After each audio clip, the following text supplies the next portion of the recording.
because I really enjoyed bowling. 7 wicket, লক্ষ টাকা পুরস্কার, এ কেমন দল গড়লেন শাকিব খান। মান সম্মান বাড়িয়ে তাসকিন আহমেদ শাকিব খানকে খোঁচা দিয়ে যা বলেছিলেন।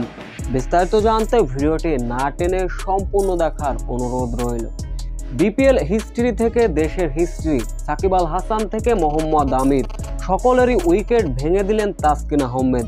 নিজের ব্যক্তিগত শেষ ওভার করার আগে তাসকিনের শিকার ছিল 4 উইকেট। ইনিংসের শেষ ওভার এবং ব্যক্তিগত নিজের শেষ ওভার হ্যাট্রিক করলেন তাসকিন আহমেদ, যার ফলে বিপিএল ইতিহাসের সেরা বোলিং ফিগার।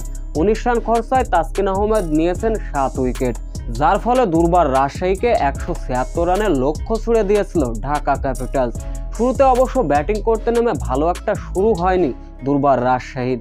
45 রানে 2 ওপেনার হারিয়েছিলেন। এরপরে 3 উইকেট হারানো দলটাকে একাই টেনে তুললেন এনামুল হক বিজয়। তার সঙ্গে অবশ্য যোগ্য সঙ্গী দিয়েছিলেন রায়ান বোল্ট। দ্রুত 50-র দেখা পেয়েছিলেন এনামুল হক বিজয়। তার 73 রানের ইনিংসে ভর করে ঢাকা ক্যাপিটালসকে 7 উইকেটে হারিয়েছিল দুর্বার রাজশাহী। এদিন ম্যান অব দ্য ম্যাচের পুরস্কার জিতেন তাসকিন আহমেদ। মূলত 7 উইকেটের ফলেই এমন পুরস্কার জিতে নিয়েছেন তিনি।